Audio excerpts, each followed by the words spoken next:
America విదేశాంగ విధానంలో ముఖ్యంగా అధికార రిపబ్లికన్ పార్టీలో ఇరాన్ పట్ల దశాబ్దాలుగా ఉన్న కఠిన వైఖరిలో ఊహించని మార్పు కనిపిస్తోంది. ఒకప్పుడు ఇరాన్ను ప్రపంచంలో అత్యంత ప్రమాదకరమైన దేశంగా చూసిన అమెరికా ఇప్పుడు ఆ దేశాన్ని ఒక ఆచరణాత్మక శక్తిగా గుర్తించడం ప్రారంభించింది. అధ్యక్షుడు ట్రంప్తో పాటు ఉపాధ్యక్షుడు జేడీ వ్యాన్స్ నేతృత్వంలో ఈ సరికొత్త ఆలోచన విధానం బలపడుతోంది. ఇరాన్ పాలకులను తెలివైన వారు, బలమైన వారని ట్రంప్ ప్రశంసించగా, ఇరాన్తో కుదిరిన ప్రాథమిక శాంతి ఒప్పందాన్ని వ్యతిరేకిస్తున్న పాతతరం సంప్రదాయవాదులకు ఉపాధ్యక్షుడు గట్టి కౌంటర్ ఇస్తున్నారు.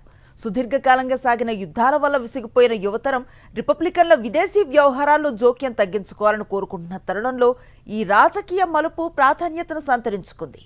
దీనిపై సాక్షి టీవీ అందిస్తున్న ప్రత్యేక కథనం. ఇరాన్తో యుద్ధాన్ని ముగించి అమెరికా సైన్యాన్ని వెనక్కి రప్పించాలనే డొనాల్డ్ ట్రంప్ నిర్ణయం వెనుక అమెరికా రాజకీయాల్లో వస్తున్న ఒక పెద్ద మార్పు దాగి ఉంది. గతంలో ఇరాన్ను తీవ్రంగా వ్యతిరేకించిన సాంప్రదాయవాద పత్రికలు, విశ్లేషకులు సైతం ఇప్పుడు తమ స్వరాన్ని మారుస్తున్నారు. అమెరికా వైమానిక దాడులను తట్టుకొని నిలబడమే కాకుండా అంతర్జాతీయంగా అత్యంత కీలకమైన హర్ముజ్ జలసంధిని మూసివేయడం ద్వారా ఇరాన్ తన పట్టును నిరూపించుకుందని వారు అంగీకరిస్తున్నారు.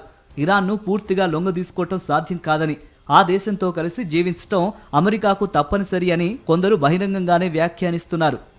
మరోవైపు వైట్ హౌస్ మాత్రం తాము ఎవరినో ప్రసన్నం చేసుకోవడానికి ఈ నిర్ణయాలు తీసుకోవటం లేదని, ఇరాన్ అణు సామర్థ్యాలను శాశ్వతంగా తుడిచిపెట్టడమే తమ లక్ష్యమని స్పష్టం చేస్తోంది. అయినప్పటికీ ప్రజల్లో వస్తున్న మార్పులను గమనించిన ఉపాధ్యక్షుడు జేడీ వాన్స్ స్వయంగా ప్రజాదరణ పొందిన అంతర్జాల వేదికలపై వచ్చి శాంతి ఒప్పందాన్ని సమర్థించుకుంటున్నారు.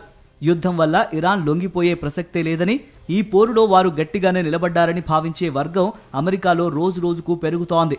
అయితే దీనిని తీవ్రంగా వ్యతిరేకిస్తున్న కొందరు సీనియర్ పార్లమెంటు సభ్యులు మాత్రం మతోన్మాద పాలకులకు బిలియన్ల కొద్దీ డాలర్లు అప్పగించడం అత్యంత ప్రమాదకరమైన చర్య అని హెచ్చరిస్తున్నారు.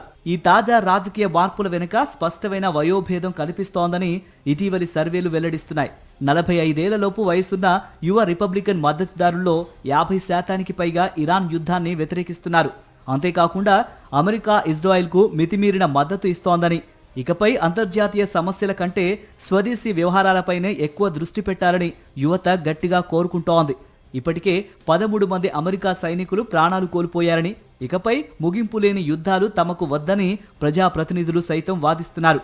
అమెరికా వ్యూహాత్మకంగా వెనకడుగు వేసిందనే భావన కంటే అసలు ఈ యుద్ధాన్ని ప్రారంభించడమే తప్పు అనే అభిప్రాయం ఇప్పుడు అమెరికా సమాజంలో బలంగా వినిపిస్తోంది. మరిన్ని అప్డేట్స్ కోసం ఛానల్ ను సబ్స్క్రైబ్ చేయండి. నోటిఫికేషన్స్ కోసం బెల్ ఐకాన్ పై క్లిక్ చేయండి.